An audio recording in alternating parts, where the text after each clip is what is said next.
موجودہ دور میں بیت الخلاء کا گھروں کے اندر بلکہ کمروں کے اندر اٹیچ بات کی شکل میں ہونا شرعی اعتبار سے صحیح ہے کیا؟ نبی کے اور صحابہ کے زمانے میں بیت الخلاء گھروں سے باہر ہوا کرتے تھے؟ بھائی اس زمانے میں بیت الخلاء اس اسٹائل کے ہوتے ہی نہیں تھے.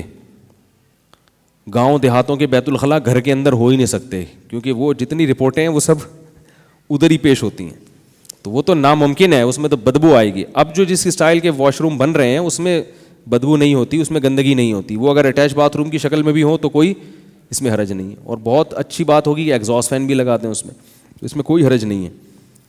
اس دور میں اس طرح نہیں, آبادی نہیں تھی نا اس طرح کی, اور اس طرح بند گھر نہیں ہوا کرتے تھے. بیت الخلاء کا شیاطین کی پناہ گاہ نہ ہونا بھی ثابت ہے. تو بیت الخلاء کا دروازہ جب بند ہو تو شیطان بھی اندر. اصل میں بیت الخلاء میں شیاطین اس لیے ہوتے ہیں کہ شیاطین بدبو کی جگہ پر آتے ہیں. بدبو اگر نہیں ہوگی بیت الخلاء میں تو شیطان بھی نہیں آئے گا.